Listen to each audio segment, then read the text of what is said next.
remaja dibikin baca firman. Jadi kayak dulu zaman tante waktu remaja, nggak tahu ya kalau tante desa sama kayak tiap hari Minggu kita baca Mazmur, bener gak? Satu orang baca Mazmur satu pasal, jadi setiap ibadah baca Mazmur sama-sama satu pasal. Itu juga nanti akan dapat talenta. Anak mana ya yang bacanya bagus gitu kan? Mungkin saya mah nggak bisa bawa pimpin pujian, nggak bisa main musik, tapi saya senang membaca. Siapa tahu dia baca Mazmurnya kayak baca puisi, kita dengarnya semua enak, bener kan? Itu juga pelayanan yang Tuhan berikan, gitu ya. Nah, jadi tante mau terakhir sebelum kita mulai, bahwa ibadah kita bukan hanya terikat hari ini jam 5 sampai jam 7 kita beribadah, udah begitu pulang udah nggak ibadah lagi, nggak gitu. Ibadah kita 24 jam. Loh, berarti tante kita 24 jam di gereja? Enggak. Ibadah kita di sini bersekutu dengan teman-teman, begitu keluar kita terus beribadah. Ya, melalui apa aja yang kita layani. Melayani papa mama di rumah, belajar sungguh-sungguh, kayak tadi Cici Kesha main tamborin sehingga dipanggil, itu ibadah kita. Ibadah tante juga nggak cuma di sini, ibadah pagi pulang. Tante kerja juga ibadah, ya. Semuanya bersekolah, sekolah juga itu ibadah, gitu ya. Jadi ibadah kita bukan cuma di sini. Begitu keluar, itu ibadah kita dimulai, dan akan Tuhan lihat, orang akan lihat. Oh, ternyata di Teofila gitu ya, berdampak. Bukan cuma di gereja nyanyi-nyanyi happy-happy, begitu di rumah, oh kok dia nurut sama orang tua ya? Oh kok dia di sekolah baik ya? Itu baru ibadah kita yang sejati. Benar? Yuk kita akan belajar yang sore ini. Tante yakin bukan cuma anak-anak yang belajar, adik-adik yang belajar, tante juga belajar akan kebenaran firman Tuhan. Kita mau belajar tentang buah roh. Bentar ya. Boleh slide-nya Cinemi? Duplikat aja Ci.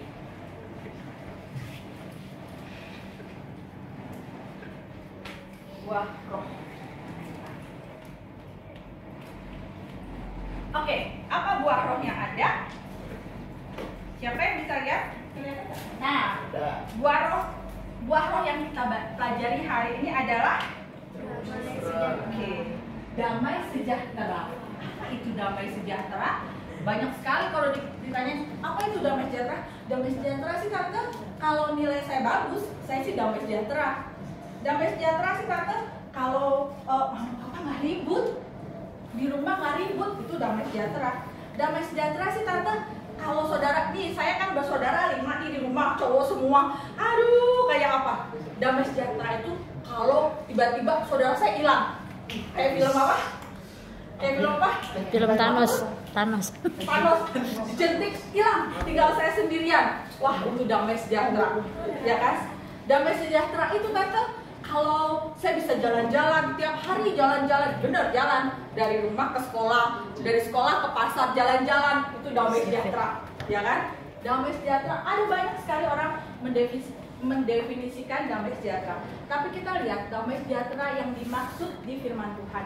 Lanjutin, yuk buka Alkitabnya. Yohanes 14 ayat 27. Ada yang bisa bantu tante baca? Bisa. Enggak, aku mau baca bersama. Ayo. Boleh. Pasel. Ayo, siapa yang mau pelayanan? Yang mau pelayanan baca. Pelayanan nggak boleh tunjuk. Ayo yang mau pelayanan. Siapa yuk? Udah. Ayo nih, cewek. Ayo siapa yang mau melayani baca? Boleh. Ya. Ayo. Keren, aja.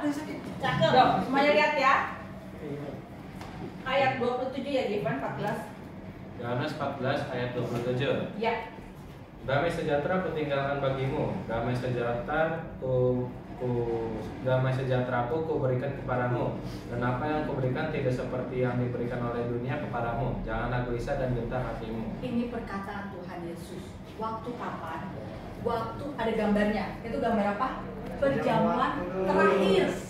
Perjamuan terakhir. Malam saat Tuhan Yesus mau disalib. Sebelum itu dia kumpul sama murid-muridnya semua. Mulai dia ingetin satu persatu. Yudas, dia ingetin Yudas. Petrus, dia ingetin Petrus, ya. Kenapa? Karena dia tahu habis ini setelah saya ditangkap, murid-muridnya akan, firman Tuhan bilang akan kabur, kocar kacir, gitu ya. Kalau orang kabur tuh kenapa? Happy ya? Takut. Orang kabur tandanya Takut. dia apa? Takut. Takut. Apalagi? Khawatir. Khawatir, ya kan? Ya kan, kalau orang kabur pasti ada sesuatu, dia kabur. Nah, makanya itu Tuhan tahu apa yang terjadi, makanya Tuhan kasih ini. Damai sejahtera, Tuhan tinggalkan apa? Tuhan tinggalkan uang, Tuhan tinggalkan terkenal, enggak. Tuhan tinggalkan damai sejahtera, ku tinggalkan bagimu, bagi murid-muridnya, bagi kita sekarang. Nah, lalu Tuhan bilang damai sejahteraku, punya siapa tuh? Tuhan. Damai sejahteraku, kata Tuhan, ku berikan kepadamu, dan apa yang ku berikan tidak seperti yang diberikan oleh dunia. Berarti dunia bisa kasih damai sejahtera nggak? Kalau lihat dari ayat ini coba. Bisa. Dan apa yang ku berikan tidak seperti yang diberikan oleh dunia kepadamu. Berarti dunia bisa kasih damai sejahtera. Banyak dulu, masa nggak dulu? Bisa. Bisa. Coba, ya. Makanya kalau dengar firman Tuhan fokus. Coba lagi. Dan apa yang kuberikan tidak seperti yang diberikan oleh dunia kepadamu. Berarti dunia bisa kasih damai sejahtera? Bisa nggak? Ada yang bilang nggak lagi nggak? Bisa. Hah? Bisa. Dunia bisa berikan damai sejahtera. Lalu Tuhan tutup dengan kata-kata, jangan gelisah dan gentar hatimu. Kenapa? Karena Tuhan tahu sebentar lagi murid-muridnya akan gentar, akan gelisah. Sama seperti kita. Kita juga seringkali gelisah, ya kan? Kita seringkali gentar, kita seringkali takut. Dan hari ini Tuhan bilang, damai sejahtera ku tinggalkan bagimu. Satu. Nah, sekarang kalau ditanya damai sejahtera itu apa sih, Tante? Ini orang bilang ya, disimpulkan segala macam. Adalah damai sejahtera itu keadaan batin nih, ya, batin yang bebas dari perasaan gusar, bebas dari perasaan ngeri akibat malapetaka perang. Loh, kita kan nggak perang, Tante. Siapa bilang? Firman Tuhan bilang kita melawan penguasa di Udara. udara. Jangan penguasa dunia. Kita perang juga melawan penguasa di udara yang tidak kelihatan, yaitu iblis, betul. Ya, roh jahat. Makanya itu Tuhan kasih damai sejahtera buat kita. Kan itu dibilang ya, dunia bisa kasih damai sejahtera ya. Slide selanjutnya, Ci.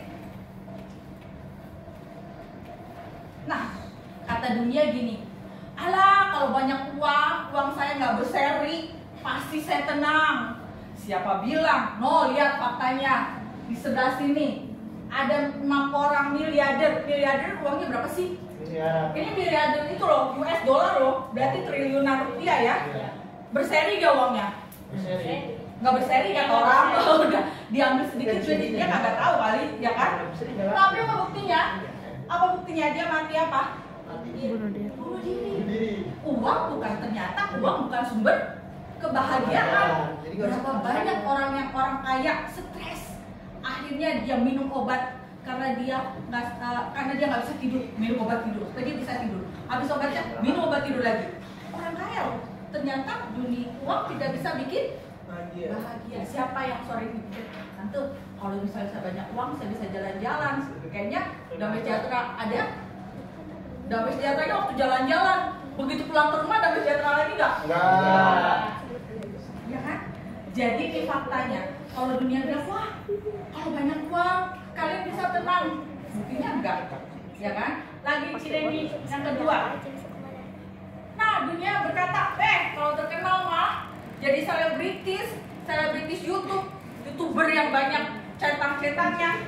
Kok kemana-mana orang kenal, wah itu damai sejahtera. Faktanya apa? 10 artis Hollywood meninggal karena bunuh diri. Hollywood, jauh Tante Hollywood, no. Di Korea ada juga. Indonesia ada nggak? Ada juga yang OD.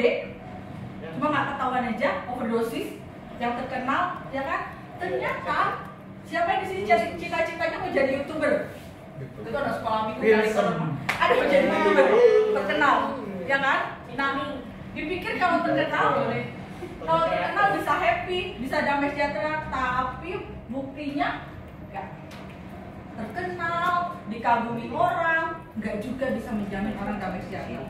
Terus sekarang kalau punya kekuasaan, ya, punya kekuasaan bisa bikin hidup senang, bisa damai sejahtera. Kalau saya nanti jadi bos, oh nggak bisa tante. Kalau saya jadi bos perusahaan gede, anak buahnya banyak, pasti saya damai sejahtera.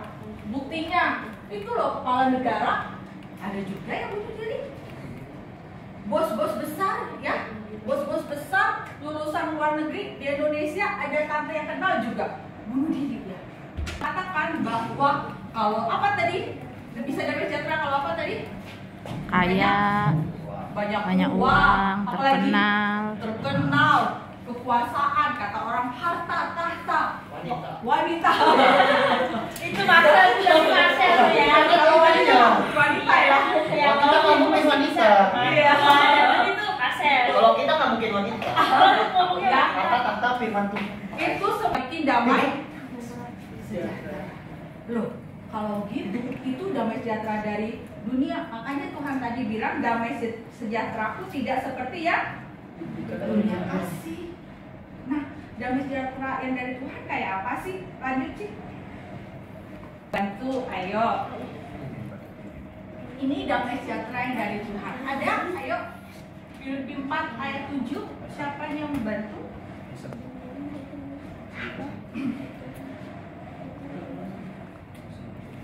4 ayat 7. Ya saya Ran. Ayo, Tuhan. Filipi 4 ayat 7. Damai sejahtera Allah yang melampaui segala akal akan melihara hati dan pikiranmu dalam Kristus Yesus. Nah, ini ditulis oleh Rasul Paulus. Rasul Paulus nulis ini, kita lihat ya, bukan waktu dia lagi duduk di restoran. Paulus tulis ini bukan waktu dia liburan di villa. Paulus nulis ini bukan waktu dia di kamarnya yang nyaman atau di ruang tamunya, bukan. Paulus menulis ini ketika dia dalam penjara. Nah, adik-adik tahu penjaranya bagaimana? Ada dua versi. Yang satu tahanan rumah, tapi itu waktu dia nggak nulis ini. Jadi Paulus tuh di penjara berkali-kali, bukan karena kejahatan, tapi karena apa? Betul, karena dia menyampaikan firman Tuhan. Pernah dia jadi tahanan kota. Tahanan kota itu artinya dirantai, dia nggak boleh kemana-mana, tapi masih dalam rumah. Tapi ini dia masuk ke dalam sel bawah tanah yang dijaga oleh pasukan. Ketika dalam penjara, dia bisa menuliskan ini.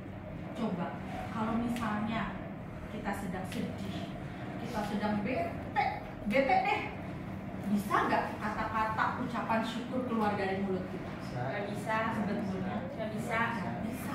Boro-boro ucapan nggak Nggak bisa. bisa, boro-boro ucapan syukur. Balas chat aja nggak bisa. Iya. Respon Nah, banyak. tapi kita belajar dari Paulus, ya. Dia di penjara bukan karena kesalahan dia loh. Kalau kita, jangan kita. Kalau orang di luar sana di penjara gara-gara korupsi, ya wajar, bener kan? Ya kan? Ya kan, bener kan? Nah, di penjara gara-gara mencuri, ya wajar. Kesalahan dia masuk ke dalam penjara.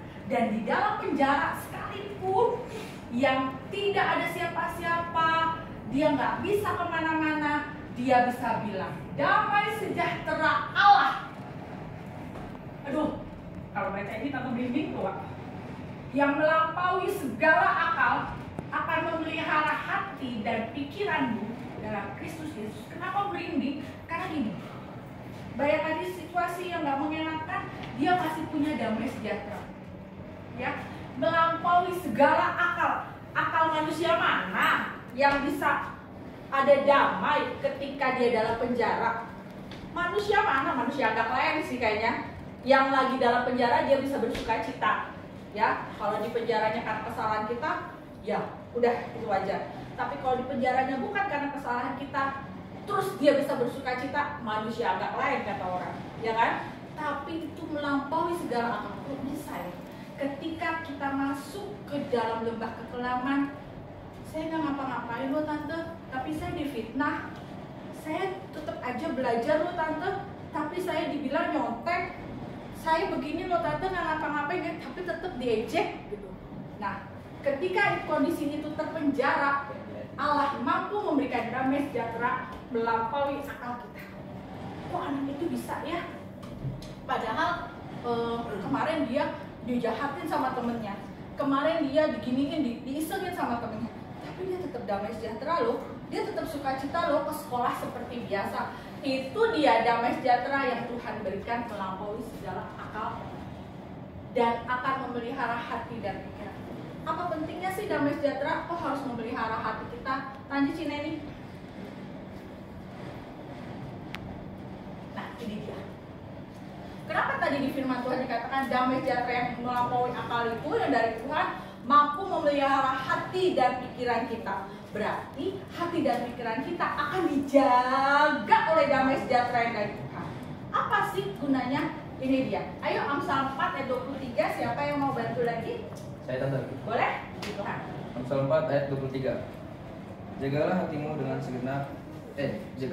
dengan segala kewaspadaan, karena dari situlah terpancar kehidupan. Iya. Itu dia pentingnya hati kita dijaga oleh damai sejahtera dari Tuhan. Karena dari hati kita terpancar bisa kehidupan, bisa kematian. Ya kan? Kalau hati kita dijaga oleh kebenaran firman Tuhan, oleh damai sejahtera yang terus ada, maka dari hati kita keluar kehidupan, mengalir. Kehidupan yang dari Tuhan akan terpancar dari hati. Makanya Tuhan bilang damai sejahtera yang dari Tuhan, kata si Paulus, akan memelihara hati dan pikiran. Apa pentingnya kok pikiran juga? Matius 15 ayat 19, siapa mau bantu tante lagi?